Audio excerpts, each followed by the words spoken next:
All right, so we're going through our chapter 1. In this section, we're going to discuss density and specific gravity. Typically, density is the way we introduce mixed units. So when there's more than one unit in your value, and density is defined as mass divided by volume. It's the mass of a fixed volume of a substance, and it can have different units. In science, the typical units are grams per milliliter.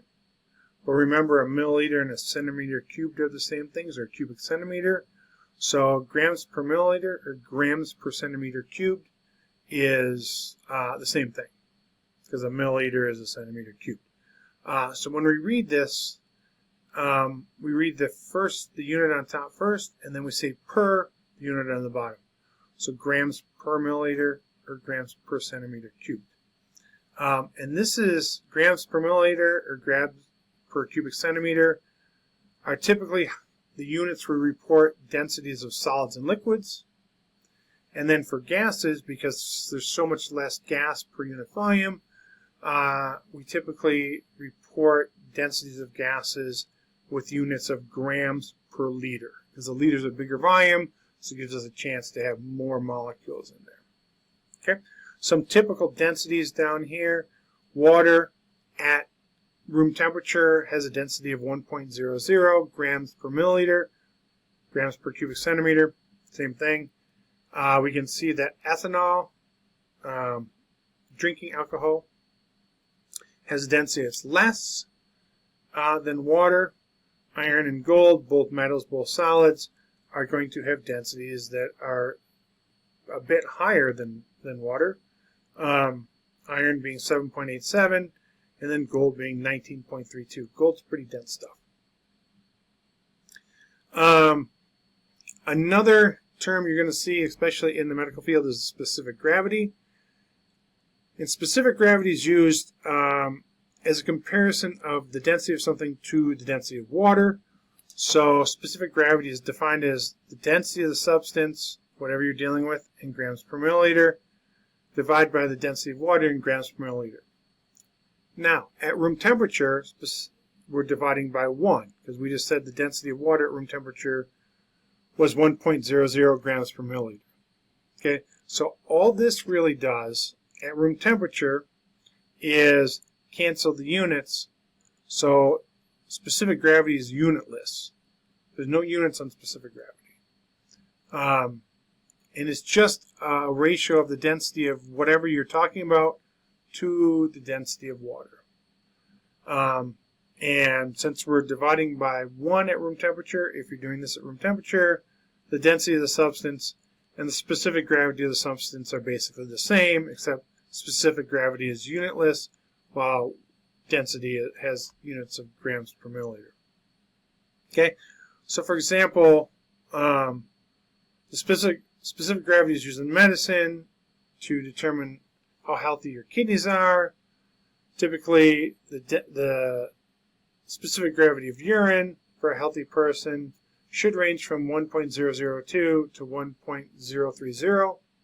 So pretty close to water, but a little bit different because urine has stuff dissolved in it. It has waste dissolved in it, urea, things like that, that come through the kidneys. So the density of urine should be a little bit higher than water. Urine's mostly water, though. So it should be close to water. If your kidneys aren't functioning properly and it's not filtering things out properly, that density is going to be the specific gravity of your urine is not going to fall in that range, and then you get treated, right? So the nice thing about density is it can be used as a conversion factor. So you can use it to convert from grams of a substance to volume of the substance. Remember, the units of density are grams or mass per volume, grams per milliliter. So you can use it to convert from mass to volume or volume to mass of a specific substance.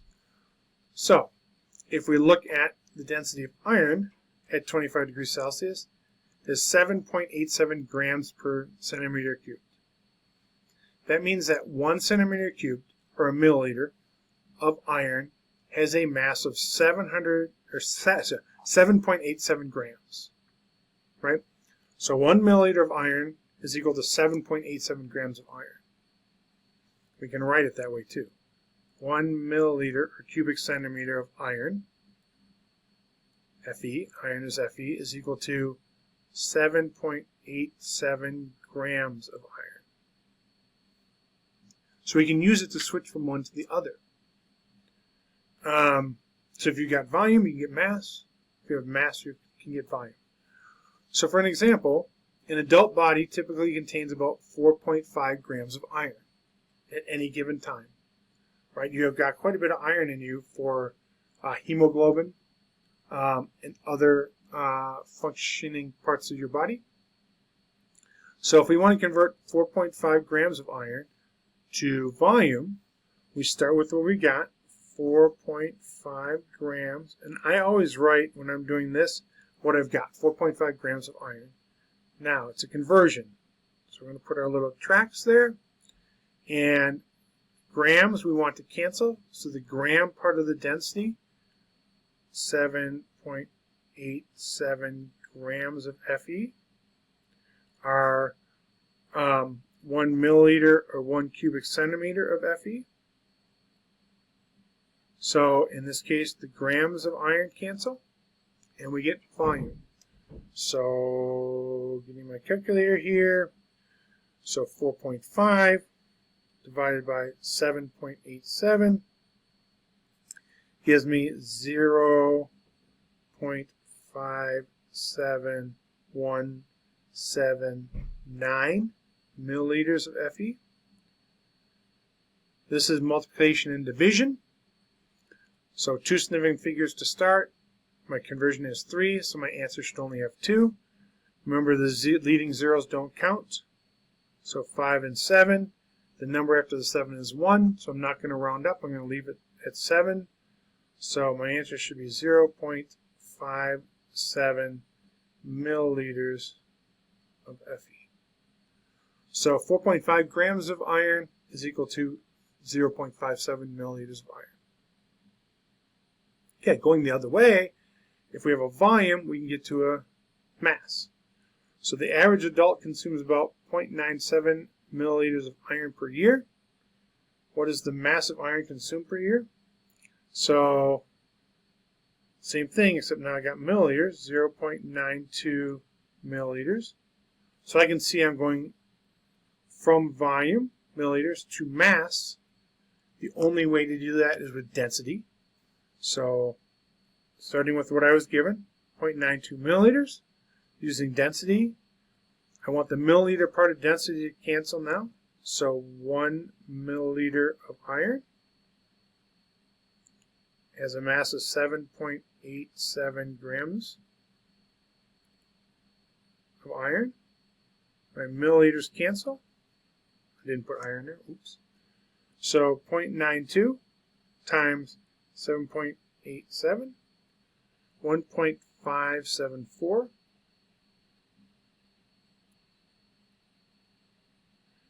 grams of iron. So I started with two significant figures, right? The leading zero doesn't count. Conversion doesn't change that. So 1, 2. So 1.5, and then after 5 is a 7, so I'm going to round that 5 up. So 1.6 grams of iron. All right?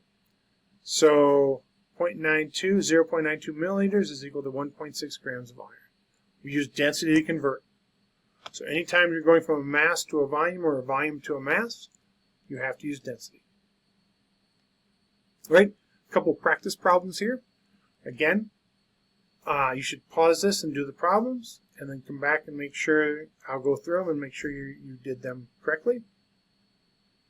So pause now. All right, hopefully you've done the problems. So let's run through them. So it was determined that 25 milliliters of water had a mass of what?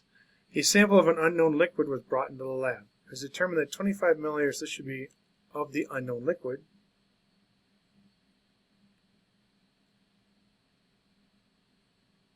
had a mass of 27.8 grams. What's the density of the liquid? Okay, so we know that density is equal to mass over volume.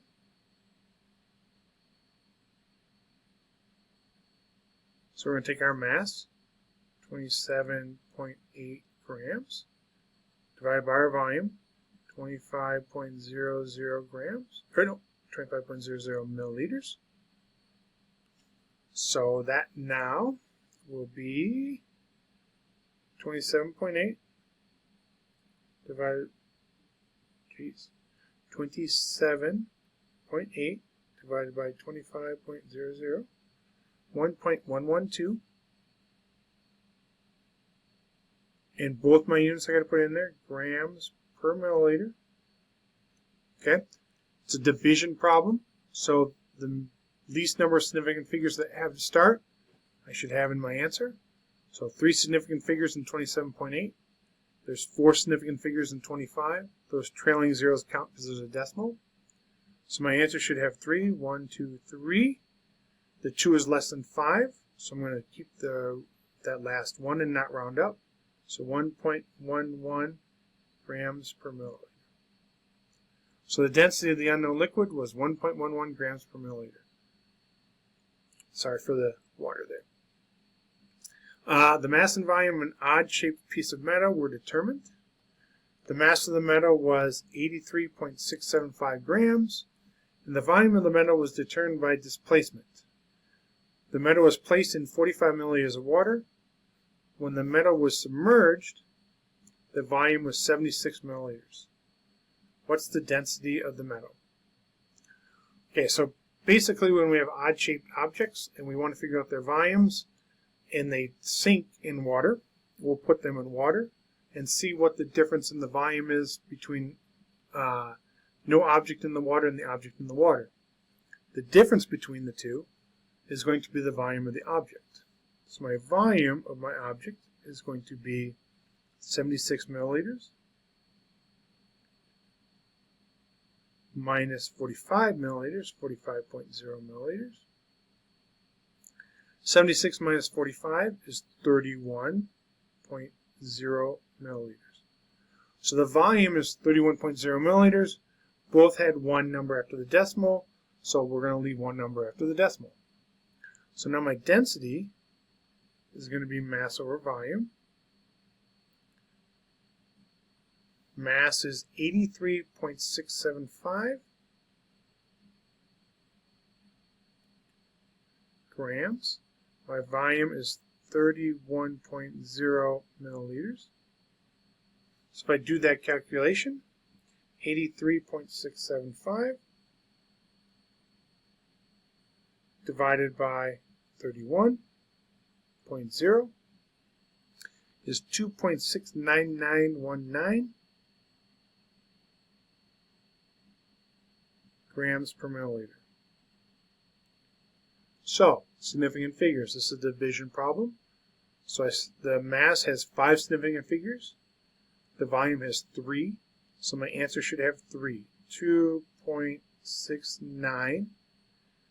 The number after that 9 is 9, so I need to round that up. Rounding a 9 up means we round the next number up. So 69 rounds to 70. So 2.70 grams per milliliter is my density of my odd-shaped piece of metal. Okay, last thing. A piece of obsidian has a mass of 154 grams. If the density of obsidian is 2.55 grams per milliliter, what is the volume of this obsidian that we have? So remember, we're going mass to volume. That means we have to use density. Remember, density 2.55 grams per milliliter means that for obsidian, 2.55 grams is equal to 1 milliliter. We assume that 1 is exact, so it doesn't affect significant figures. So doing our conversion, 155 grams. This is a conversion, so I'm going to use my train tracks here. The gram piece of the mass, or the density, we need to go in the denominator, so the grams cancel.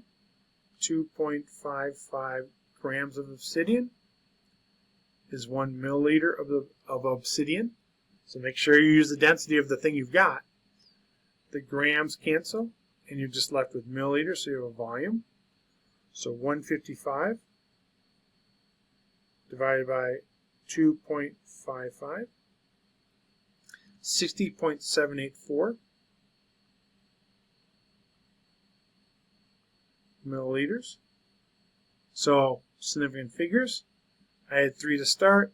My conversion had 3, so we're good. So 3, 60.7. We should stop at the 7. The number after the 7 is 8, so we're going to round up.